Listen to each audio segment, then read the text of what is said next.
Subscribe करें और bell दबाएं ताकि कोई खबर रह न जाए।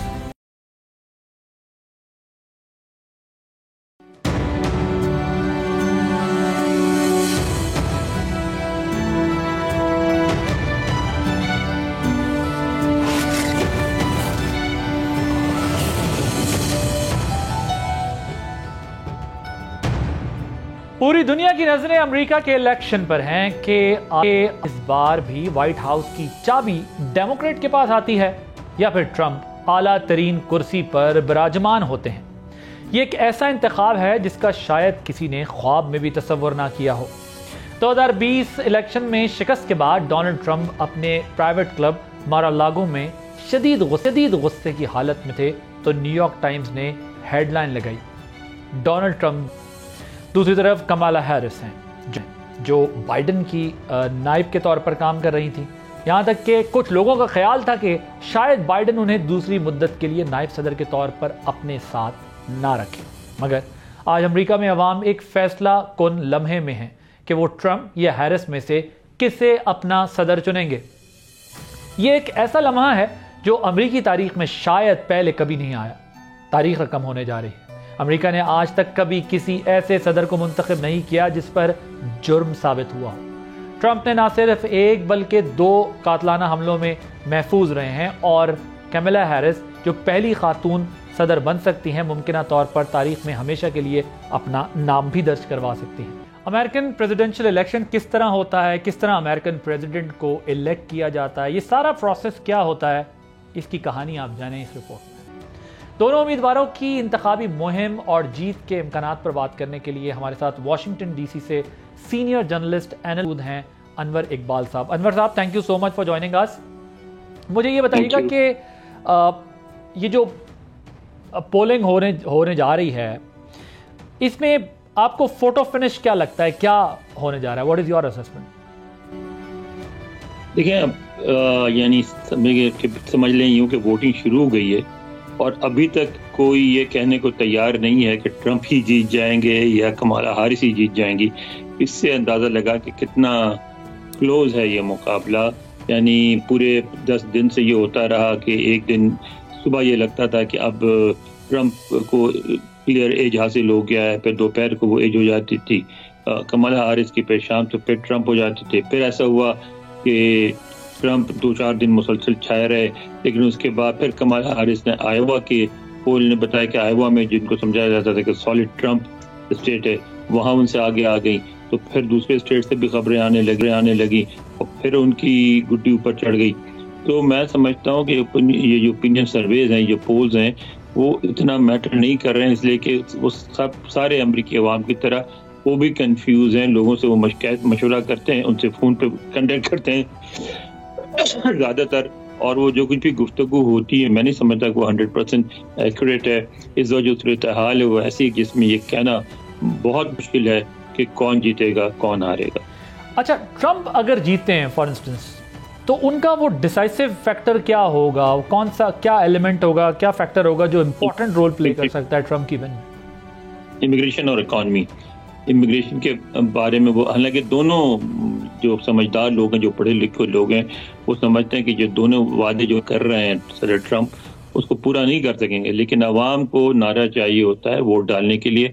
और इस वक्त अमेरिका में 2 पॉपुलर नारे हैं। जो भी ये कहता है कि अमेरिका से में आए हुए जो अफ्रीका एशिया के लोग हैं, जो रंगदार लोग हैं, उनको निकाल देगा, अवाम की हमदर्दियाँ उसके साथ हो जाती।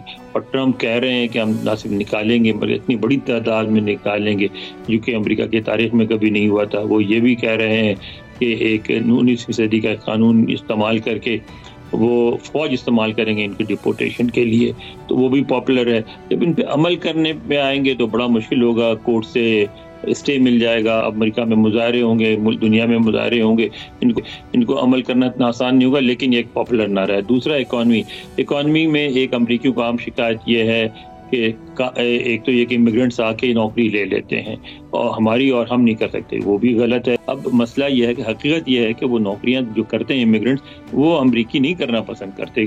पेट्रोल पंप पे काम करते हैं, रेस्टोरेंटों में वेटर का काम करते हैं, सफाई का काम करते हैं, कंस्ट्रक्शन लेबर के तौर पे काम करते हैं, वो अमेरिकी नहीं करते। तो एक तो उससे इकॉनमी नहीं पड़ेगा, दूसरा वो ये कहते हैं कि मैन्युफैक्चरिंग अमेरिका में कराएंगे। अब अमेरिका में एक चीज़ है, जो कारों की कीमतें हैं वो कोई 20-25 साल से 30 साल से तकरीबन कोई बहुत ज़्यादा उनमें फ़र्क नहीं पड़ा। उसकी वजह यह है कि वो सारे जो पुर्जे हैं, जो पार्ट्स हैं कार के, वो सारे बनते हैं चाइना में, मेक्सिको में, इन मुल्कों में जहाँ लेबर बहुत सस्ती है। जब आप अमेरिका में लाएंगे, जब आप कम से कम जो यहाँ अनस्किल्ड लेबर है वो स्किल्ड होंगे, उनके तो 20-25-30 डॉलर आपको देने पड़ेंगे घंटे के।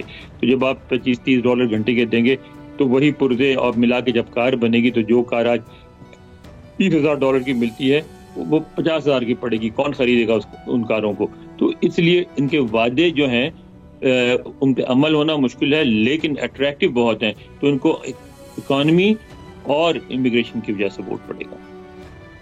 So, if I ask you that, what would be an important factor in Harris win? Again, immigrants, इसलिए कि उन जो डेमोक्रेट्स होते हैं उनकी हमदर्दियां उनके साथ होती हैं। इस मुल्क में एक बहुत बड़ी तादाद है इमिग्रेंट्स की, और उसमें जो सफ़ेद फार्म है वो ज़्यादातर डिवाइडेड है, तकरीबन बराबर थोड़ा सा कुछ एज होता है रिपब्लिकन को, लेकिन वो डिवाइडेड है इलेक्शन में, वोट्स में बराबर होते हैं। तो उसमें जो फ़र्क डालते हैं वो इमिग्रेंट्स डालते हैं बहुत बड़ा, और उनका ज़्यादातर वोट पड़ता है डेमोक्रेट्स को, जो इस दफ़ा नाराज़ हैं। ख़ास तौर पे जो कुछ मशक़ी वस्ता में हो रहा है उसकी वजह से मुसलमान वोटर्स बड़ी तादाद में नाराज़ हैं। लेकिन अगर वो इमिग्रेंट वोटर्स को अपने साथ रखने में कामयाब हो जाती हैं तो वो जीत जाएंगी। सही। अनवर साहब, ये बताइएगा कि डेमोक्रेसी, इकॉनमी, इमिग्रेशन, ये तमाम फैक्टर्स, इश्यूज जो हैं वो आप इसको बड़ा आपने एलैबोरेट भी किया कि इम्पॉर्टेंट रोल प्ले कर रहे हैं, लेकिन ये जो स्विंग स्टेट्स हैं इसमें भी हम देख रहे हैं बहुत माइनर सा डिफरेंस है दोनों के, जो सर्वे से पता चलता है। आपके ख्याल में जो है वो कौन सी स्टेट ज़्यादा इम्पॉर्टेंट रोल प्ले करेंगी इस प्रोसेस में? सब सारी स्विंग स्टेट्स, इसलिए कि जो 103 वोट्स हैं इनके साथ स्विंग स्टेट्स के, और अमूमन जैसे न्यूयॉर्क है वो है ही रिपब्लिकन्स की, जो दूसरी डेमोक्रेट्स की, कैलिफोर्निया डेमोक्रेट्स का है, टेक्सास रिपब्लिकन्स का है, उनका लोगों को पता होता है। आखिर में वो स्टेट्स जो इधर से उधर हो जाती हैं वही डिसाइड करती हैं, और इस वक्त लग रहा है कि वही ऊपर हैं, यानी वही फैसला करेंगे। ऊपर मुराद है कि वो जिस तरफ जाएंगे उस तरफ इलेक्शन जाएगा। ये जो मुस्लिम वोटर वाला फैक्टर है वो कितना रोल प्ले करेगा? एक फैक्टर है, इसलिए कि बाद स्टेट्स में मार्जिन ऑफ वोट्स बहुत कम है दोनों में, डेमोक्रेट्स और रिपब्लिकन में। तो उसमें अगर मुस्लिम वोट्स एक तरफ पड़ जाएंगे तो उस कैंडिडेट के फेवर में चले जाएंगे, यानी जीतने किसी भी एक कैंडिडेट के। तो इसलिए मुस्लिम वोट्स के लिए भी इस दफ़ा बड़ी कोशिश हो रही है। ठीक, और उसकी वजह यही होगा गजा पे जो पोजीशन रही है इस वक्त अमेरिकन गवर्नमेंट की, और बहुत अहम गजा की वजह से लोग परेशान हैं। ठीक है, सही। अब ये बताइएगा कि ये प्रेसिडेंशियल इलेक्शन के साथ साथ जो सेनेट और हाउस ऑफ रिप्रेजेंटेटिव का मसला है, उसके इलेक्शंस भी हैं, इस हवाले से जो है वो कांग्रेस में किसका कंट्रोल होगा? ये तो कहा तो यही जा रहा है कि ट्रंप का होगा, क्योंकि ऑलरेडी हाउस इनके पास है और सेनेट में जो बहुत कम फर्क है।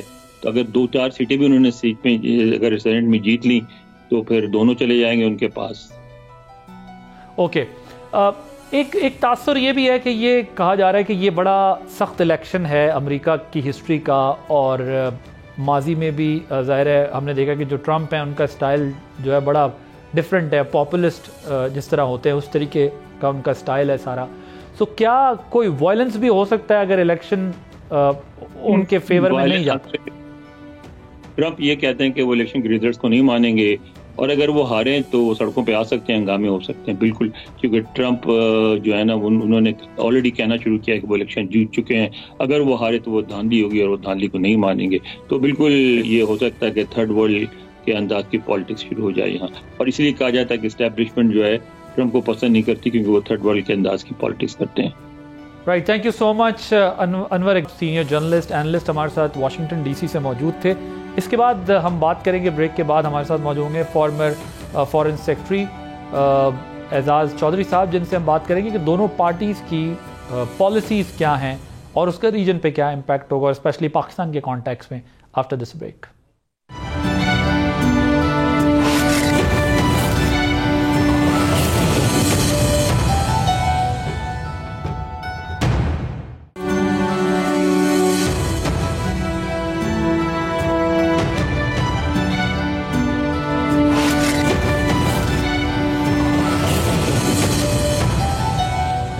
Welcome back. अमेरिका में सदारती इलेक्शन में पोलिंग जारी है। डोनाल्ड ट्रंप या कैमला हैरिस? ब्लू वॉल में नकब लगेगी या खवातीन के वोट अहम किरदार अदा करेंगे? मुकाबला कांटेदार है। आखिरी वक्त तक किसी उम्मीदवार की जीत की पेशगोई नहीं की जा सकती। जो भी जीते, इस इलेक्शन की एक आलमी अहमियत है जिसका असर ग्लोबल सिक्योरिटी, आलमी मईशत और क्लाइमेट चेंज जैसे अहम इशूज पर पड़ सकता है। कैमला हैरिस और डोनाल्ड ट्रंप के वर्ल्ड व्यू में वाज़ेह फर्क मौजूद है। यूरोपीय यूनियन से ताल्लुकात, नेटो के मामला, चीन से ताल्लुकात और मशरिक़ वस्ता में जारी जंग पर इस इलेक्शन के असरात पड़ सकते हैं। किसी भी उम्मीदवार की जीत दुनिया के लिए क्या पैगाम होगा और पाकिस्तान के तनाजुर में इसकी क्या अहमियत है, इन तमाम मामलात पर बात काबिल दी है।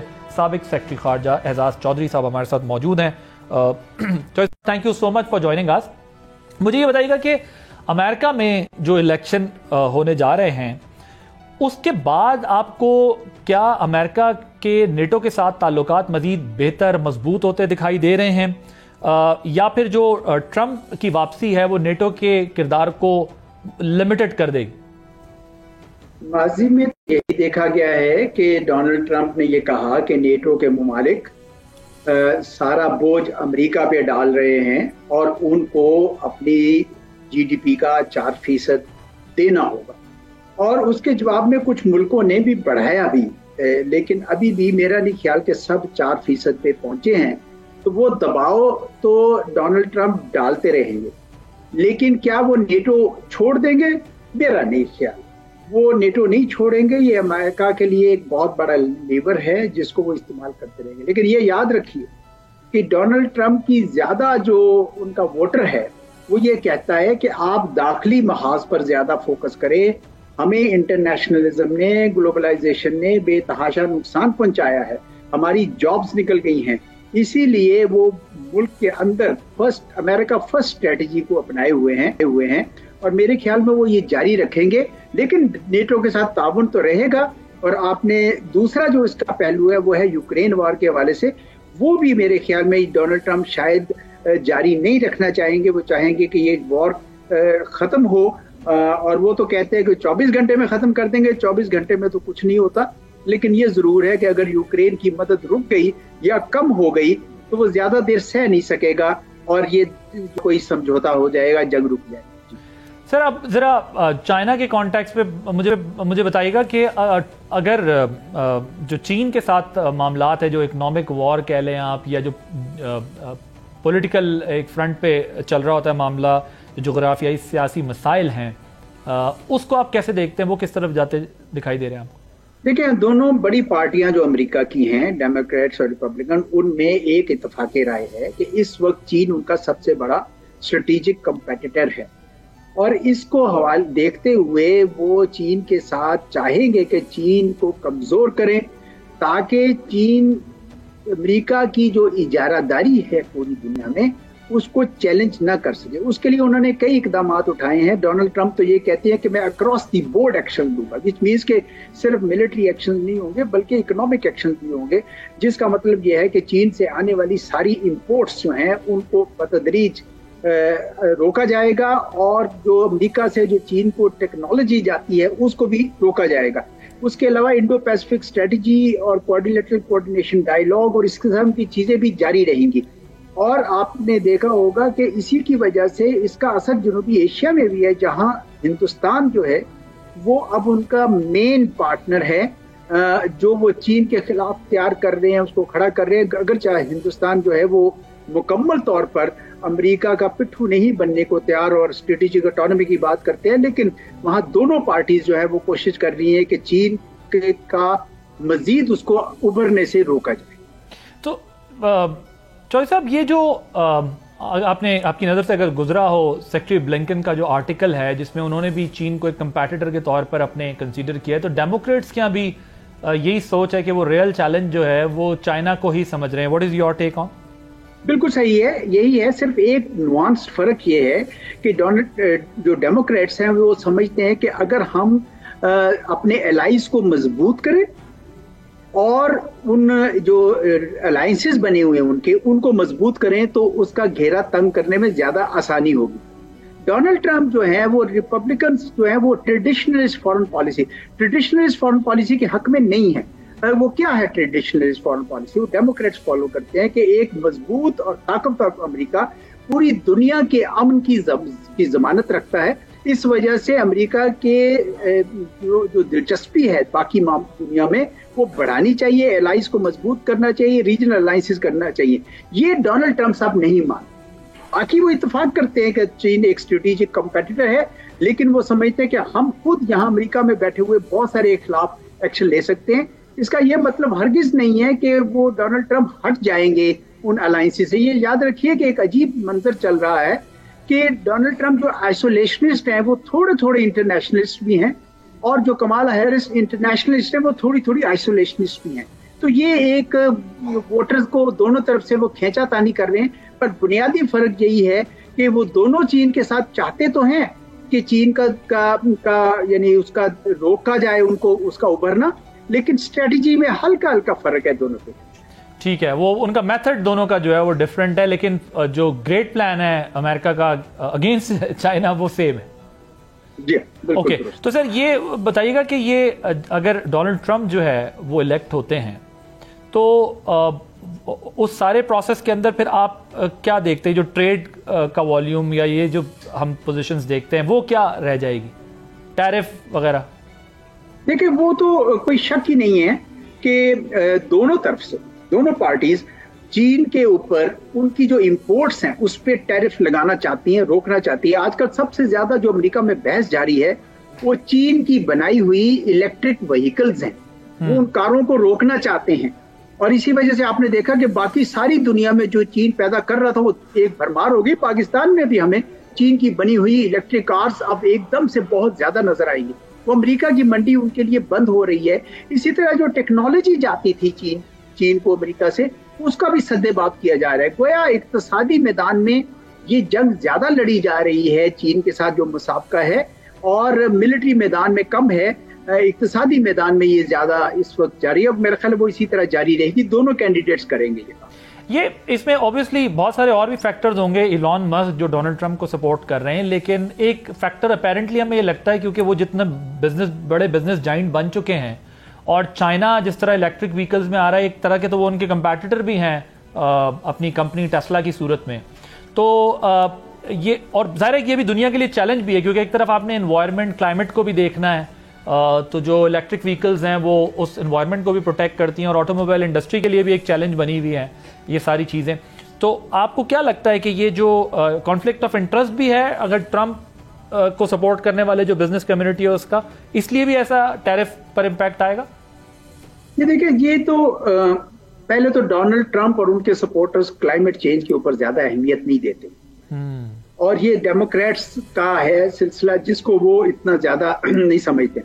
वो हार्डकोर पॉलिटिक्स खेलते हैं। उनके नजदीक अगर चीन को अभी ना रोका तो हमसे बाद में ये रुक नहीं सकेगा, वो सबसे बड़ी मईशत बन जाएगी। और इस वजह से ये जो थोड़ा सा कॉन्फ्लिक्ट ऑफ इंटरेस्ट तो होगा। आपने इलॉन मस्क की बात की कि वो भी टेस्ला बनाते हैं, इलेक्ट्रिक व्हीकल्स बनाते हैं, उनको कंपटीशन नहीं चाहिए, वो नहीं चाहते, लेकिन उनकी अपनी भी बहुत इन्वेस्टमेंट है चीन के अंदर। तो ये थोड़ा बहुत तो कॉन्फ्लिक्ट ऑफ इंटरेस्ट तो हर वक्त आता रहेगा, लेकिन बुनियादी जो बड़ी सिमत है वो यही रहेगी कि दोनों पार्टियां चीन के खिलाफ अपनी इक्तिसादी कार्रवाइयां करती रहेंगी, क्योंकि वो बिल्कुल नहीं चाहती है कि अमेरिका जो नंबर 1 पोजीशन से हट के नंबर 2 पोजीशन में आए। राइट सर, पाकिस्तान की अगर हम बात करें तो अमेरिकन पॉलिसी टुवर्ड्स पाकिस्तान, ये आप कैसे देख रहे हैं? किसके आने से ज्यादा फायदा होगा? क्योंकि हमें अपेरेंटली चाहे हमारे डोमेस्टिक इलेक्शंस हों या हम अगर अमेरिका के इलेक्शन की भी बात करें फॉर इंस्टेंस, क्योंकि कैंडिडेट्स का पहले मैनिफेस्टो, स्पीचेस, ये एक और माहौल होता है, बट जब आप पावर में आ जाते हैं तो उसके बाद आपकी ग्राउंड रियलिटीज़ आपको ऑपरेट करवाती हैं। तो पाकिस्तान के पॉइंट ऑफ व्यू से इन दोनों में से कौन सा कैंडिडेट जो है वो किसी हद तक बेटर प्रूव हो सकता है? देखें, दोनों कैंडिडेट्स चाहे इलेक्शन से पहले रेटरिक और चार्टर हो, उनका मैंडेट हो, या जब वो इलेक्ट, उनमें से जो भी इलेक्ट हो जाता है, पाकिस्तान के साथ ताल्लुकात में मैं कोई गर्मजोशी नहीं देख रहा। और उसकी वजह बुनियादी तौर पर वही है जो मैंने पहले अर्ज की कि चीन के साथ जो मुसाबका है उसमें वो हमें चीन के साथ का साथी समझते हैं और हिंदुस्तान को वो अपना पार्टनर समझते हैं। इस वजह से मुझे तो नहीं नजर आता कि वो जो पहले एक स्ट्रेटेजिक डायलॉग था, कुछ वर्किंग ग्रुप्स थे, बड़ा तावन जारी था, वो तो नहीं हुआ। ताहम इसका ये मतलब हरगिज नहीं है कि कोई कट ऑफ हो जाए। दोनों पार्टियां चाहेगी कि काउंटर टेररिज्म के हवाले से पाकिस्तान के साथ थोड़ा राब्ता रखा जाए, ये तजारत में भी, और अगर पाकिस्तान में स्टेबिलिटी आ जाती है तो वहाँ सरमायाकारी की जाए। दोनों ये चाहेंगे कि पाकिस्तान को मुकम्मल तौर पर चीन के घेरे और दायरे में ना भेज धकेला जाए। तो ये सिलसिला मेरे ख्याल में ये जारी रहेगा। दोनों के साथ ताल्लुकात पाकिस्तान के किसी हद तक यानी रहेंगे नॉर्मल, लेकिन कोई ज्यादा उनमें गर्मजोशी नहीं है। तो सर ये पाकिस्तान के अभी भी नॉन नेटो अलाई है क्या? अरे साहब, ये तो अल्फाज ही हैं। थोड़ी बहुत तो चले कोऑपरेशन होगी। उनको अंदाजा है कि पाकिस्तान का बहुत सारा डिफेंस इक्विपमेंट अभी भी अमेरिका का उसका बेस है, तो वो आप पैसे खर्च करेंगे, उनसे खरीदेंगे, जो मजबूरी है आपकी। लेकिन अदर देन दैट मेरा नहीं ख्याल पॉलिटिकली या स्ट्रेटेजिकली इस वक्त हम कोई non NATO ally as such इन हकीकत में कोई नहीं है। अच्छा, और ये जो गजा जंग का मामला है, ये आप किस तरह देखते हैं सिलेक्शन के बाद? मेरे ख्याल में ज्यादा तासुर ये है कि डोनाल्ड ट्रंप चूंकि बाहर की जंगें नहीं करना चाहते हैं, तो वो शायद यहाँ पे भी वो सीज फायर करवाने में कामयाब हो जाए, जो बाइडन कामयाब नहीं हो सके। बाइडन ने बड़ी कोशिश की लेकिन हुआ नहीं। डोनाल्ड ट्रंप शायद कर लें क्योंकि उनका असर ज्यादा है। वैसे वो दोनों पार्टियां इजराइल के पीछे खड़ी हैं, मुकम्मल तौर पर खड़ी, और उसकी बल्कि डोनाल्ड ट्रंप ने तो कहा कि finish the job, which means कि आप हमास को खत्म कीजिए, आप हिजबुल्लाह को खत्म कीजिए, आप ईरान को कमजोर कीजिए। लेकिन क्या वो बड़ी जंग चाहते हैं? मेरा नहीं ख्याल। डोनाल्ड ट्रंप तो खुसूसन नहीं चाहते, तो वो शायद जंग रोकना चाहेंगे, और शायद इसीलिए अरब मुस्लिम जो है ना वो डोनाल्ड ट्रंप के हामी। राइट। तो सर ये ईरान और इजराइल के मामले पे क्या, ऑब्वियसली जो कन्फ्रंटेशन इनकी चल रही है, वहां क्या पोजीशन होगी अमेरिका की? वहां पे भी ये है कि कोई खित्ते में बड़ी जंग नहीं चाहता। ईरान बिल्कुल नहीं चाहता है, अमेरिका बिल्कुल नहीं चाहता है। इजराइल चाहता है कि किसी तरह अमेरिका बीच में मुलव्वस हो जाए, लेकिन अमेरिका ने बड़ा वाज़ेह कर दिया है। इसलिए आपने देखा है कि एक एक एक्शन लेते हैं, फिर बड़ा मेजर्ड किस्म का रिस्पॉन्स आता है दूसरी तरफ से। वो इसी तरह चलता रहेगा, क्योंकि अगर बड़ी जंग करनी, मिसाल के तौर पर इसराइल ने एक बार धमकी दी कि हम उनकी न्यूक्लियर इंस्टॉलेशन पे या हम इनके ऑयल फैसिलिटीज पे हमला करेंगे, तो एकदम खतरा पैदा हो गया कि ईरान भी फिर जवाब में अमेरिकी जो एसेट्स है सारे इलाके में उनके बेसिस फैले हुए हैं, इसी तरह अरबों की ऑयल इंस्टॉलेशन है, उन पर हमले कर सकते हैं। तो इस वजह से ये अब वो वहां से हट गया इसराइल, क्योंकि वो सबको अंदाजा हो गया कि ये ऐसा नहीं होगा। और ईरान भी शायद नहीं चाहेगा कि ये ईरान यानी इसराइल और अमेरिका का एक कंबाइन को वो फेस करे जंग में। तो ये इसी तरीके से आप जो आपके ख्याल में जो आप एनालिसिस दे रहे हैं इस केस में, तो आपके ख्याल में हम क्या ये कंसीडर कर सकते हैं कि ये दोनों मुल्कों को अमेरिका ने इनडायरेक्ट वे में सर्जिकल स्ट्राइक्स और कैलकुलेटेड मेजर्स तक लिमिट कर दी? ये एक लिहाज से आप सही कह रहे हैं, और ये खुद भी शायद यही चाहते हैं, क्योंकि देखें ईरान के साथ तो वैसे इसराइल का उस तरह झगड़ा नहीं था, सवाई इसके कि इन प्रॉक्सीज को वो सपोर्ट करता है। लेकिन इसराइल ने ज्यादा ईरान पे इसलिए जोर डाल दिया है कि वो जो तवज्जो है जो गजा में उसकी बर्बरियत है, जिसकी वजह से पूरा आलमी राय आमा उसके खिलाफ हो गई है, वो उससे तवज्जो हटाने में भी कामयाब हुआ ईरान को बीच में लाकर। लेकिन जंग मेरा नहीं ख्याल कोई बड़ी जंग खित्ते में जाता है। Right, thank you so much. Aijaz Chaudhry साहब फॉर्मर सेक्रेटरी खारिज हमारे साथ मौजूद थे और अमरीकी इंतखाबात पर बता रहे थे कि उनके ख्याल में दोनों कैंडिडेट्स में से जो जीतता है तो क्या इम्पैक्ट होगा, और ओवरऑल यूएस पॉलिसी जो है इस इलेक्शन के बाद क्या होगी टुवर्ड्स डिफरेंट कंट्रीज़, और जो इस वक्त उनका ज़ाहिर है पूरी दुनिया के अंदर अमेरिकन का जो इन्फ्लुएंस है वो मिनिमाइज होगा, वो लिमिटेड होगा या मज़ीद एक्सपेंड होगा। एक ब्रेक लेंगे, ब्रेक के बाद वापस आएंगे, फिर मज़ीद डिस्कशन करेंगे।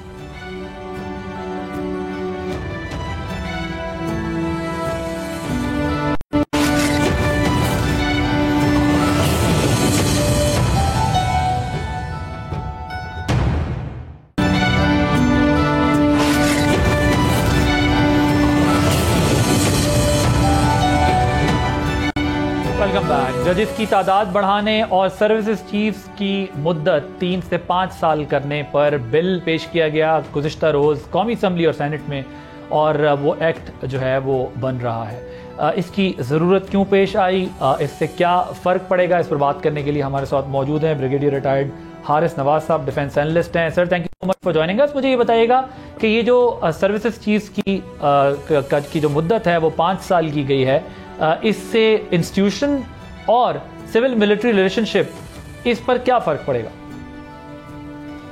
देखिए आदिल, बात ये सबसे पहले तो ये it is not for any particular one individual, it is a institution के लिए। जो भी आर्मी चीफ, चाहे आर्मी की हो, नेवी की हो, एयरफोर्स की हो, वो 5 साल के लिए होंगे। इससे एक तो पॉलिसी में तसलसल होता है, फिर इससे आपकी इस्तेकाम आता है। और कोई भी आर्मी चीफ बनता है या एयर चीफ बनते हैं, नेवल चीफ बनते हैं, उनको 3 साल का बहुत कम अर्सा है। आप नाव से पॉलिसी इनिशिएटिव ले सकते हैं, और दरमियान में 3 साल के बाद जब वो स्टार्ट हो रहा होता है उस वक्त एक नई चीफ चेंज हो जाती है, उसके बाद पॉलिसी का तसलसल नहीं रहता।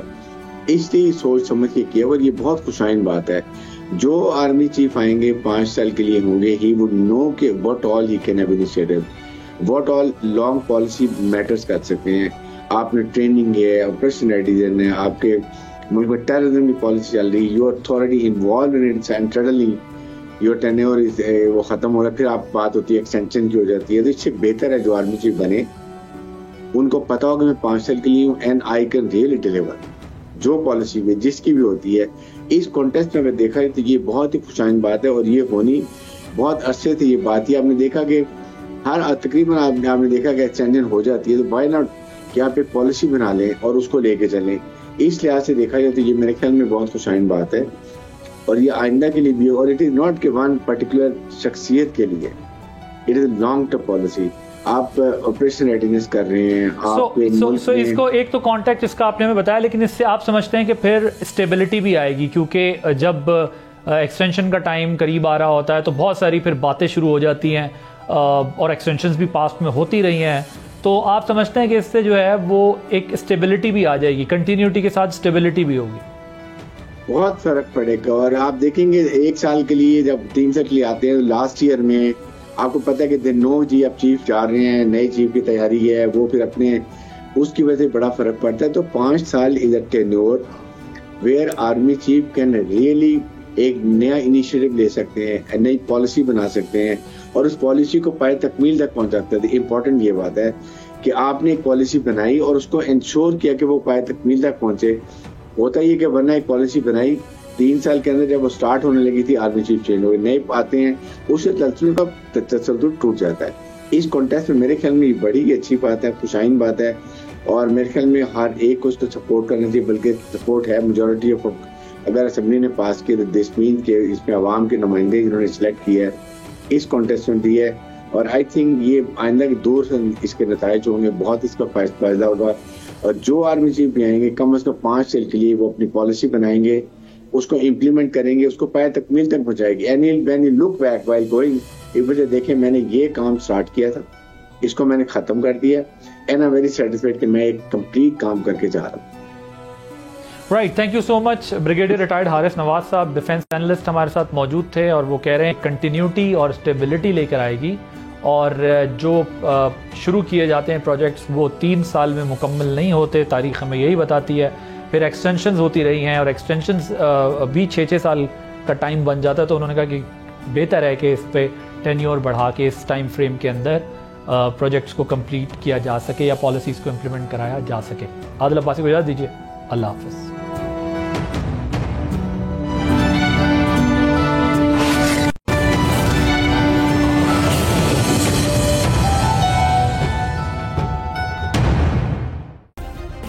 सब्सक्राइब करें और बेल दबाएं ताकि कोई खबर रह न जाए।